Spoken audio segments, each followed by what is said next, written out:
Cordial saludos, mi nombre es Elian Felipe Cardoso Osorio, soy estudiante de la UNAD del tercer semestre en el programa de lenguas extranjeras y en este preciso momento estaré haciéndole una entrevista a mi invitada, a la docente Maribel Fajardo, para el curso de didáctica sobre su rol como maestra. Buenos días, Elian. ¿Cómo le va? Muy bien, profe, ¿y usted? Bien, sí, señor. Me alegro, profe. Profe, primera pregunta. ¿Cómo definiría la adquisición de una segunda lengua para sus estudiantes en el área de inglés? Bueno, primero considero que debemos tener claridad en la primera lengua, la lengua nativa que nosotros tenemos para poder aprender la segunda lengua. No es fácil aprender una segunda lengua, eso se requiere mucha práctica, aprender vocablos, manejar la fonética, todas las capacidades, sobre todo todas las habilidades de producción de una lengua, por ejemplo, en el caso de inglés. Se requiere la parte de toda la habilidad, la parte de speaking, la de reading, la de listening, la de writing. Son todas las 4 habilidades que toca hacerla. No es fácil, porque eso se requiere con la práctica, con el esfuerzo del estudiante, sobre todo el esfuerzo que hay que hacer al estudiante y el interés que le pone el estudiante para la adquisición de la segunda lengua. Segunda pregunta. ¿Cuáles son los pasos del docente para planear sus clases? Los pasos para planear nuestras clases hay muchas maneras, pero las más esenciales considero yo que primero hay que conocer a los estudiantes. Después hay que hacer una motivación para que ellos entren con alegría y miren de qué es lo que vamos a trabajar, para que ellos entren a determinar cuál es el tema que se va a trabajar. Después de eso hay que tener en cuenta unos objetivos, una temática, que los estudiantes se sientan contentos como entró el docente a mostrarles cuál es la clase y donde ellos tengan ya aptitud, contentos de desarrollar la temática, las actividades que van a programar, unos recursos metodológicos hay que programar, unas herramientas también metodológicas, didácticas. Considero que el maestro siempre debe tener unos pasos esenciales para terminar las clases. Llegar al salón con todo preparado, con las herramientas, con los materiales, con esa alegría que le muestre al estudiante. No con cara brava, porque entonces ya empezó, el estudiante ya también está en esa tónica, el profesor vino bravo, yo no quiero trabajar, o me salgo del salón, no hago nada. Hay estudiantes que pueden estar en el salón escuchando al profesor, pero no trabajan porque no les gustó de pronto la metodología, no fue organizado en la planeación de la clase. Entonces, de ahí radica el buen aprendizaje, donde que el maestro sea bien organizado en toda la planeación de sus clases. Siempre hay que planear su parcelador, su competencia, su indicador, todo bien organizado, sus materiales. Tercera pregunta. ¿Cree usted que ordenar los tiempos de aprendizaje es esencial en su formación de docente de lenguas extranjeras? Sí, considero que, como antes les decía, es importante la planeación. También es importante tener los tiempos de aprendizaje. ¿En qué parte yo ordeno cuando llego?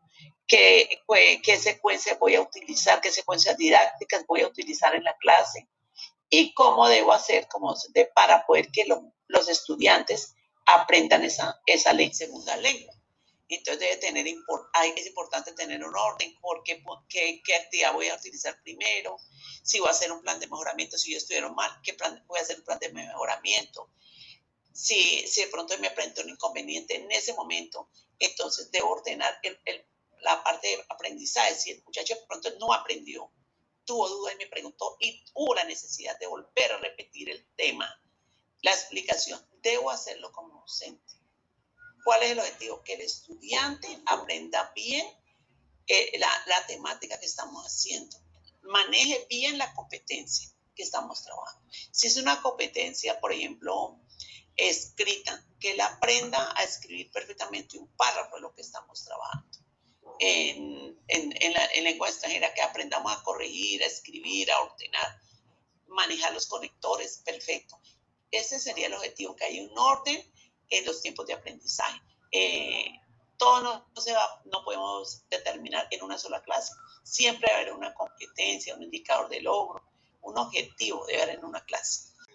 Cuarta pregunta. ¿Es importante la competencia didáctica para la innovación pedagógica en su área como docente de lenguas extranjeras? Sí, para mí la competencia es lo más primordial que hay, porque es donde yo voy a ir, hacia dónde voy a ir. Debemos de fomentar todas las competencias y determinar cuál es lo que se va a trabajar y hacia dónde vamos y qué perseguimos. Es importante, yo lo que le decía ahorita, si tengo una competencia de comprensión lectora que estoy manejando, que no manejan los estudiantes de la comprensión lectora mediante un párrafo, entonces yo tengo que mirar cómo voy a enseñarles ese momento de competencia didáctica para que ellos aprendan a manejar eso. ¿Y cómo lo hago? Por la innovación pedagógica. Como maestra, debo yo siempre inventarme diferentes metodologías, digamos, diferentes recursos, diferente innovación pedagógica para llegar a mis estudiantes, que los estudiantes estén contentos del trabajo que hice y sean capaces de hacer el texto, sean capaces de comprender si yo le hago una pregunta del texto, están en capacidad de responder en la comprensión lectora. Y esa es la más dificultad que se encuentra en lenguas extranjeras y en la parte del lenguaje, que los estudiantes tienen esa debilidad en comprensión lectora. Entonces, eso es una de las competencias que más se deben trabajar, considero yo. Entonces, eso es importante, saber innovar la parte de la pedagogía para poder llegar a un buen aprendizaje. Quinta pregunta. ¿Qué competencias consideran necesarias para su rol como docente de lenguas extranjeras? Las competencias son varias. Se tiene que ver con las 4 habilidades, que es la escucha, el habla, la escritura y la lectura. Pero las competencias siempre van enmarcadas de acuerdo a la parte que se habla, por ejemplo, en inglés. Entonces se va a trabajar, sí, se va a empezar a trabajar la competencia de escritura. Entonces tiene que empezar a trabajar con ellos la forma de la escritura, los conectores, vocabulario, que no repitan palabras, cómo se redacta un párrafo, qué debe ir en un párrafo, cómo debemos entrar a trabajar los enlaces, vocabularios conocidos. Si lo vamos a trabajar la competencia de la escritura, si vamos a trabajar la competencia de escucha, es saber cómo debemos aprender a escuchar, cómo logramos entender las palabras para entender un texto. Entonces, siempre se debe definir qué competencias se trabaja en cada clase y qué competencias podemos hacer nosotros para mejorar, por ejemplo, la enseñanza. Eso mediante la práctica es que se considero que eso se consigue. Haciendo mucha práctica, de resto, no manejamos bien esta competencia. Y nosotros como docentes de lengua extranjera nos toca reforzar eso, reforzar las competencias, reforzar la parte didáctica, las competencias didácticas, que el estudiante se sienta contento. Porque hay estudiantes que no les gusta el inglés y están estudiando inglés y están en clase de inglés y porque no entendieron, entonces les coge apatía al inglés y así no debe ser. Uno debe buscar la forma que llegar al estudiante para que el estudiante le guste el inglés. Y más esos estudiantes que uno los ve con apatía, son los que deben hacer un proceso, hacer un proceso, porque no les gusta, buscar la forma. ¿Qué metodologías puede uno hacer para que el muchacho le guste el inglés? Considero que sí, que lo más importante es la competencia. Como docentes debemos reforzar eso para poder que los muchachos aprendan inglés. Esta pregunta. ¿Cree usted que la organización de sus clases es importante para los procesos de enseñanza-aprendizaje y por qué? Sí, debe haber un orden en las clases y se deben evaluar los procesos. Considero que sí. Siempre deben ser las clases organizadas. Primero, empezando por el docente. El docente debe llegar temprano al salón. Si un estudiante ve que el docente llega tarde, el estudiante va a llegar tarde. Pero si ellos saben que es un estudiante que llega temprano, entonces, ¿qué hacen? En el momento que llegan temprano el estudiante, el profesor, ellos van a hacer lo mismo. Entonces, considero que es importante la puntualidad, la organización es fundamental porque hay que incluir a los estudiantes. Y los procesos de enseñanza-aprendizaje también considero que deben ser así, deben ser importantes los procesos de aprendizaje. ¿Cree usted que la didáctica dentro de sus múltiples objetivos persigue la innovación de la docencia y la mejora en el aprendizaje de los estudiantes? Considero que sí, siempre hay un objetivo en los aprendizajes, cada docente debe innovar, cambiar metodologías, estrategias para que los estudiantes no se aburran. ¿Por qué es importante la didáctica? Para mí la didáctica es muy importante porque eso hace que el estudiante le guste las clases. Uno debe innovar, no solamente el tablero, el marcador, hay que manejar otra herramienta, carteles, el videobill, computador, diferentes materiales que él esté trabajando, por ejemplo en exposiciones, el otro esté trabajando en la parte de audios, de speaking. Eso es importante tenerlo en diferente, hay que innovar estas actividades, diferentes actividades para que el estudiante les guste, les agrada. Y hay que, respecto a la innovación de la docencia, sí, hay que innovar, porque ¿qué pasa? Cuando llega, no siempre nos vamos a quedar con lo mismo que hay. Cada año están cambiando la parte del Ministerio de Educación, están viendo renovación de la parte de currículo, hay diferentes talleres, formaciones que debemos participar y tratar de cambiar. Desafortunadamente, todos los docentes no tenemos la misma visión de estar cambiando, haciendo nuevas metodologías, hacer diferentes formas para los estudiantes. Hay unos que no van ni a los talleres que se dan por el Ministerio de Educación, por la Secretaría de Educación, no van. Otros sí nos gusta estar metidos, entonces te cuento que hagamos una cosa u otra, pero otros no, y por eso de ahí también se da la problemática de que los estudiantes cuando le llegan a uno al grado de uno, vienen con diferentes dificultades y toca empezar a reforzar esa dificultad. Te digo por qué, porque no hay innovación en la docencia, hay que innovar, hay que cambiar, mirar si el estudiante necesita buscar otra metodología, que sea asequible al estudiante, hablar con el estudiante porque no trabaja, hay que hacer procesos con los estudiantes para lograr el mejoramiento, ¿cierto?, en el aprendizaje de los estudiantes. ¿Considera que la didáctica promueve mecanismos que dinamizan el proceso de enseñanza? Sí, la didáctica es la clave de la enseñanza para mí y motiva a los educandos a trabajar y eso es lo que hace que les gusta que ellos aprendan. ¿Por qué? Porque a partir de toda esta didáctica ellos se utilizan los procesos de enseñanza, ellos pueden participar, pueden hablar, ya no les da miedo. También cuando el maestro les da confianza, ellos se sienten con esa facilidad de desenvolverse, de hablar. Hay jóvenes que no se atreven a participar ni a hablar porque no manejan, yo no hablo perfecto el inglés, yo no sé cómo hablo, cómo manejo estas palabras.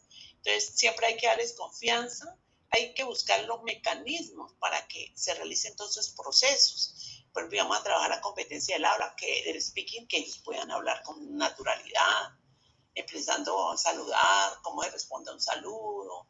Hay jóvenes que pueden saber, pero le dan nervios hablar. Todos esos procesos hay que hacerlo con los estudiantes para lograr que la clase sea dinámica y sobre todo que se mueva la didáctica, que se aprenda por medio de que se está utilizando el docente en clase, porque ese es el objetivo del docente, que el estudiante aprenda dos indicadores de lo que se está programando.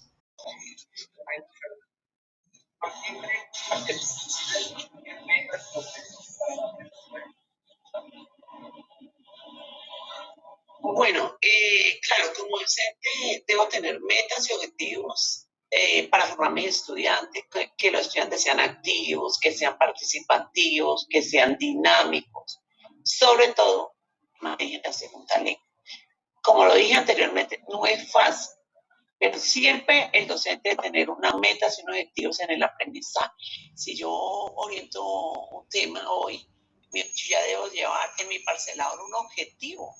¿Cuál era el objetivo? Que mis estudiantes aprendan la temática de hoy, que practiquen, que participen, que hablen, que se muevan, según la estrategia que yo tengo hoy en mi clase. Entonces, siempre haber marcado un objetivo, una meta, hacia dónde voy, a que mis estudiantes aprendan esto, que por lo menos hablen algo hoy en mi clase. Entonces, esa es mi meta, eso debo conseguirlo. Si no, el 100%, pero por lo menos el 50-70% que logre eso. Y yo como docente me voy a sentir muy satisfecha saber que logré parte de esa meta. Décima pregunta. ¿Qué elementos requiere un proceso didáctico? Bueno, para los elementos que requiero para una planeación didáctica puede ser una competencia. Primero que todo, la competencia. Yo ya conozco a mis estudiantes, hago motivaciones, hago una introducción con ellos, pero primero que todo debo hacer una competencia. ¿Qué competencia voy a trabajar? Deben haber unos indicadores de logros, deben unos desempeños, que es el hacer, ser y saber. El ser es cómo es el estudiante, cómo él actúa, si él lee, si escribe, habla. Ese es el ser. El saber son los conocimientos que tiene el estudiante sobre el tema. Puede, por ejemplo, hacer un audio, puede hacer un video. Eso es lo que él hace. Y el saber lo que él conoce para hacer eso. Y el hacer es el trabajo que él hace. Desarrollar las actividades, hacer en un momento, tiene que hacer, por ejemplo, un audio. Ese es el hacer, lo que están ellos desarrollando en el salón de clases. Deben haber unos criterios de evaluación. ¿De qué manera voy a evaluar al estudiante? ¿Cierto? Si lo voy a evaluar en la forma oral, si lo voy a hacer en una forma integral, en toda la parte integral, formativa. Viene al finalizar el periodo, siempre se debe hacer una autoevaluación, una coevaluación y heteroevaluación.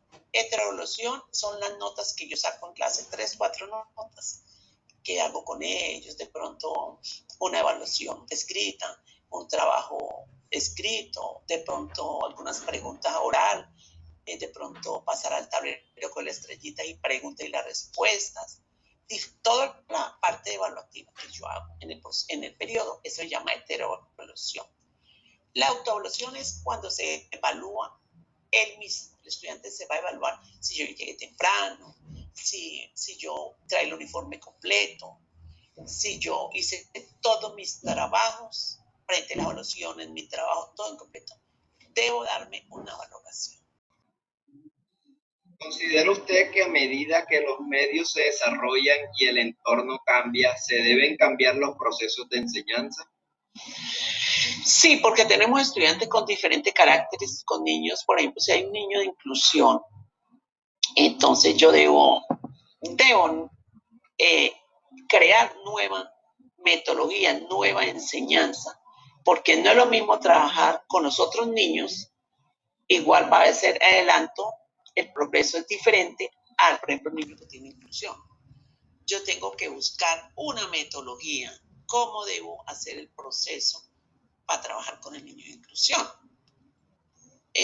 Recuerdo que tuve un caso, un niño de sexto, y él no podía escribir la palabra en inglés. ¿Y qué metodología me tocó? Yo manejo la pintura, me tocó ponerlo a pintar en hojas blancas de blog. Y ese fue el mecanismo que yo hice para que él me escribiera la palabra del animal, bear, butterfly. Entonces, ¿qué hacía? Dibujaba la mariposa, le echaba los colores que le encantaba la pintura.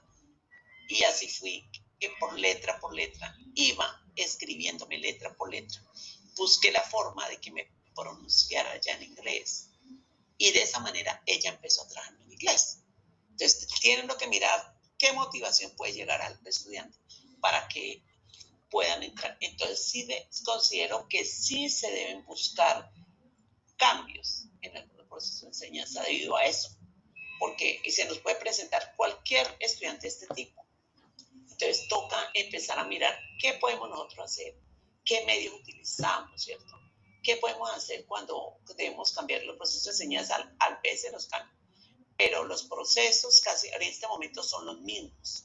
Aclaro, siempre hay una competencia, se da un indicador de logro, siempre hay un objetivo, una meta, unas actividades. Y lo que le acabé de decir, los saberes siempre deben aplicar. Aparte de los desempeños, todo eso tiene que aplicarse. Solamente cuando debemos cambiar, cuando se nos presenta un caso como estos. En cada salón va a haber un caso de niños que se presentan estos casos y tenemos que mirar a los maestros cómo nos inventamos. ¿Qué hacemos? Porque desgraciadamente, desafortunadamente, no hay profesores especializados en este tipo de niños de esta clase. No hay. Hasta ahora no hay gente especializada. ¿Y qué nos toca? Ponernos a trabajar. Por ejemplo, los colegios privados, hay colegios que no reciben niños, que tengan niños de inclusión. Y eso no es legal. No le puede coartar al niño. Yo soy una de las que defiendo mucho la inclusión. ¿Considera usted que su formación como profesional le brindan todos los medios, elementos necesarios para desenvolverse ante cualquier situación como docente? No, por ejemplo, en las instituciones nosotros no tenemos realmente todos los medios, ni materiales, no conseguimos ni una lámina, ni una grabadora. Depende de los colegios que estemos, el caso particular que trabaja en un colegio oficial. Es difícil, a veces toca llevar el computador de uno, llevar el video, porque a veces hay unos, pero como hay tantos docentes, siempre los bien prestados, entonces a mí me ha tocado comprar mis materiales, todo mi material, mi computador, todo lo que llevo, porque en un colegio que es bien pobre, con escasos recursos, así nos toca, con lo que tengamos y lo que podamos, para poder trabajar. Los niños tienen bajos recursos, entonces ellos no tienen, digamos, el dinero para poder comprar, a veces ni pagar una fotocopia. Entonces a veces el maestro nos toca mirar los medios, cómo llegamos ante ellos para poder trabajar. Sí, entonces como profesional nos toca sí bregar cómo conseguimos los medios necesarios para poder que sean asequibles a los estudiantes. ¿Cuál es la finalidad de la educación y qué características debe tener la especialista que educa? Bueno, la finalidad de la educación siempre es formar a la persona con unos elementos esenciales, ¿cierto? Una característica, que sea sensible, que haga esfuerzo, que tenga sabiduría, que tenga inteligencia. Ese considero que es la finalidad de educación, y siempre que le brinde al estudiante el saber, el conocimiento, para que ellos aprendan y en un futuro sean unos buenos profesionales. Considero que eso es. ¿Cómo realiza la preparación de la lección a los estudiantes? Bueno, primero la lección de los estudiantes. Primero se debe entrar con una motivación, un canto o algo. Después, hacerlos entender con esas láminas. Yo siempre trabajo así con láminas. Entonces, ellos van a entrar a mirar cuál es el tema. Ay, vamos a trabajar los animales, pegaron la jirafa, el gato. Ellos mismos deducen el tema, ¿cierto? Y luego, después empezamos la parte de trabajar, la introducción, algún ejercicio didáctico, de video viendo los animales, luego se preguntan, de refuerzo, se hace un review, que es un repaso, y después ya de pronto viene la evaluación. Entonces, esa es la preparación, considero que se realiza la preparación de los estudiantes, eso.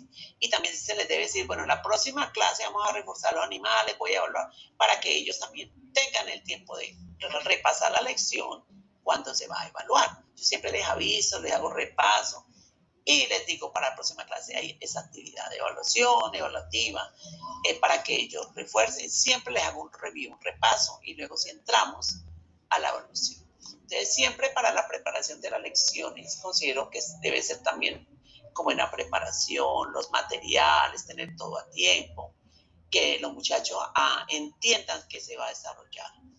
Es importante realizar bien la preparación de la lección para que ellos de pronto no haya confusión y tenga claridad en la competencia que está dando. Debe ser algo organizado, todos los pasos de una clase debe ser todo organizado. Una pregunta.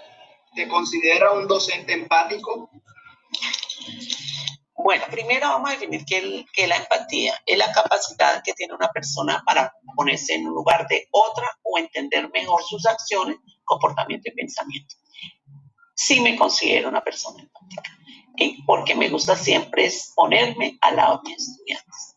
Hay estudiantes que no tienen ni para comer, no tienen los comportamientos que llevan, a veces son de mucha indisciplina, y empiezo a hablar con ellos y es cuando me doy cuenta que el comportamiento lo manifiestan mal en la institución, que es debido al problema familiar. Los papás están en pelea, se están separando, entonces empiezan a sufrir los niños. ¿Y cómo lo manifiestan ellos? Lo manifiestan en el salón de clase, pegándole el uno al otro, no trabajando, tirando de papeles.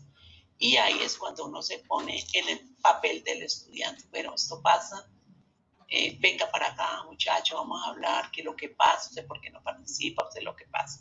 Entonces ellos cuando hay confianza, un maestro les da confianza, entonces ellos empiezan a decirle la situación, profe, ¿qué pasa esto? Estoy aburrido, yo me la paso llorando, yo no quiero trabajar, yo no quiero comer. Y ahí es donde me toca hacer un trabajo con ellos, hablarles, remitirlos a la parte de orientación para que la orientadora me ayude, llamar a los padres de familia, hacer un trabajo con ellos para ver cómo se le puede ayudar al niño. Entonces considero que esto es un papel muy importante como docente. Hay docentes que no miran el problema y lo aíslan. El que perdió, pasó. No, hay que también estar pendiente, no solamente la parte, para eso se llama una educación integral, donde se debe manejar todos los aspectos, la parte de comportamiento, la parte académica, la parte social, la parte ética del estudiante. Todos estos comportamientos, el niño que es grosero, el niño que es disciplinado, el niño que hace daños, todos esos aspectos hay que saberlos manejar. Si uno identifica un caso en un salón así, de una vez hay que hacerlo. Se le dice al titular, se informa, se citan los padres de familia, se lleva al estudiante a la orientadora, a la coordinación, para iniciar un trabajo, un proceso con el niño, con el objetivo de ayudarlos. Y yo considero que eso es lo que debemos hacer. No solamente llegar a impartir conocimientos, sino también formar al estudiante en la parte social, en la parte ética, en la parte familiar también. A veces nos toca ayudar hasta a los padres de familia. Mire, usted por qué está aportando con un niño, dejándolos tirados. Todo ese trabajo hay que hacerlo en la parte de manejar también, ayudar a la comunidad. Considero que eso es lo más importante. Finalizaríamos. Muy amable, profe Maribel, muchas gracias por tu tiempo, gracias por tu participación en esta entrevista y gracias por compartirnos sus conocimientos sobre su rol y sobre su formación como docente. Gracias, Eilan, lo felicito también por su trabajo que está haciendo y le deseo mucha suerte en este curso. Muy amable. Muchas gracias, profe. Hasta luego.